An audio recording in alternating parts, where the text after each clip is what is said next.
Olá pessoal, sejam bem-vindos ao canal. Meu nome é Henrique Nogueira da Gama, estamos aqui para mais um vídeo. O vídeo de hoje é a respeito se governadores e prefeitos durante a pandemia cometeram crimes contra a humanidade. Eu vou esclarecer o que houve dentro do entendimento jurídico desse assunto. O que ocorre?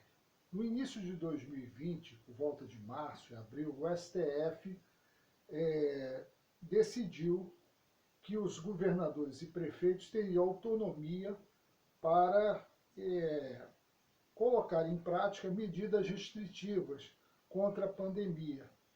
Ou seja, tirou poderes do presidente Jair Bolsonaro de ingerir sobre a questão das medidas que seriam colocadas em prática, seriam as medidas restritivas. E o que aconteceu? Aconteceu que os governadores e prefeitos cometeram abusos durante esse tempo.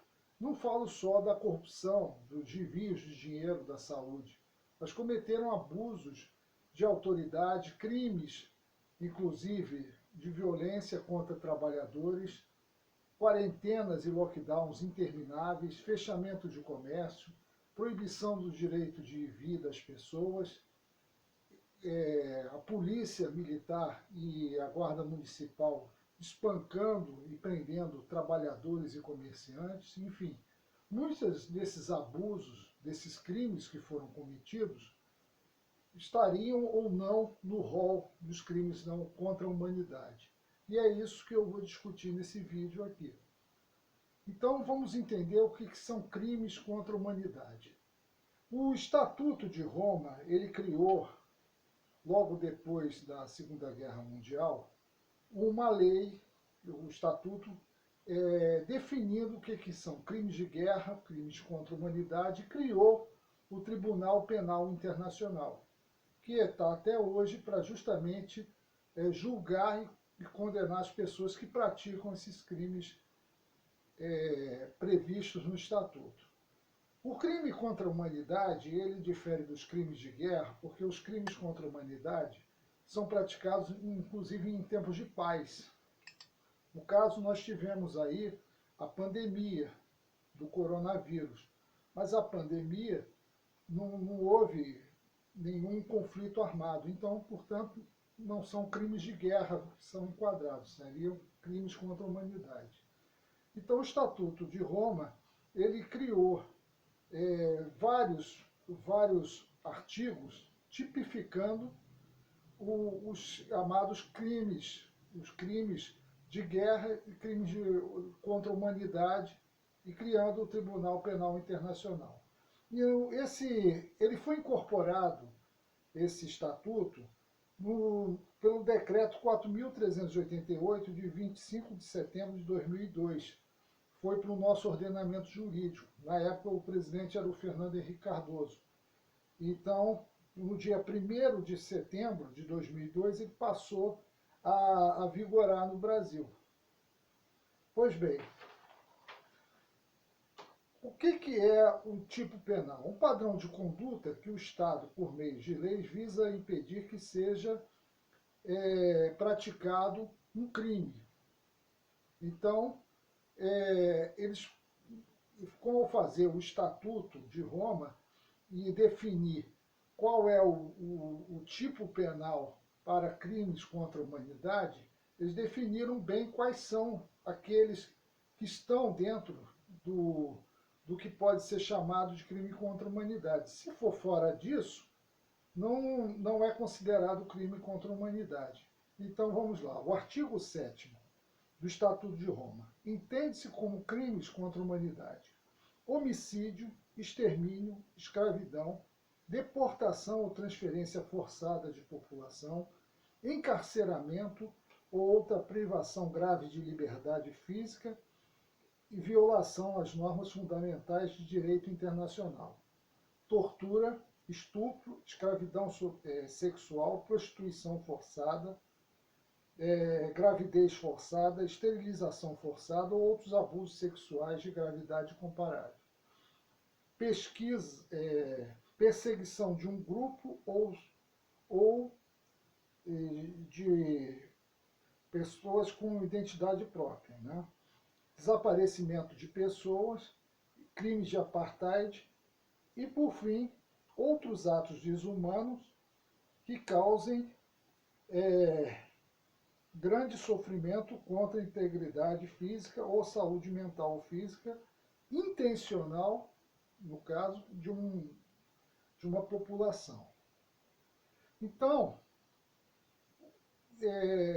eu, particularmente, eu acredito que o último inciso aqui, que são outros atos desumanos que causam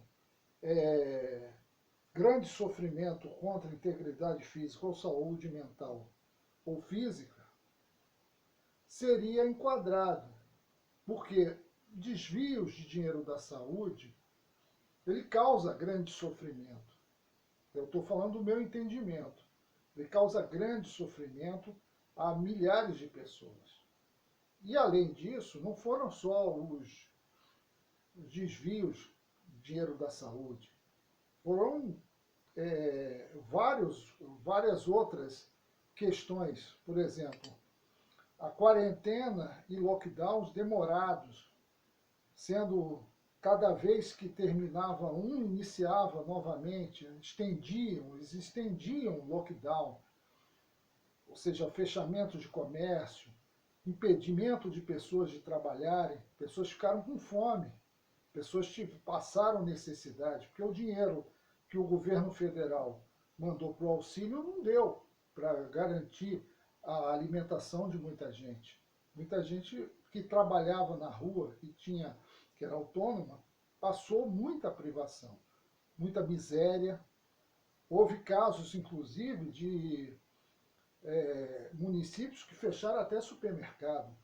Houve o caso, por exemplo, no Rio Grande do Sul, em que produtos estavam sendo proibidos, determinados produtos não podiam ser comercializados, toques de recolher indevidamente, enfim, várias outras violações do artigo 5º da Constituição Federal que prejudicavam o direito de ir e vir, prejudicavam o trabalho, prejudicavam a vida de muitas pessoas. Então, se houve crime contra a humanidade, no meu entendimento, houve. Agora, cabe ao Tribunal Penal Internacional analisar caso a caso. E aí cabem às instituições como o Ministério Público, Defensoria Pública, a OAB e demais institutos que queiram representar as pessoas daquela localidade e, no caso, propor uma ação perante o Tribunal Penal Internacional contra esses governadores e prefeitos que cometeram os crimes. Aí cabe também o cidadão que sofreu uma injustiça, que sofreu espancamento, prisão, também se interessa a ele fazer isso. No meu entendimento, houve. Eu acredito que está bem colocado nesse último inciso aqui. Portanto, o vídeo de hoje eu termino aqui com uma questão. Se houve ou não crimes contra a humanidade durante a pandemia, isso cabe a todos se questionar se houve e ir atrás daquilo que realmente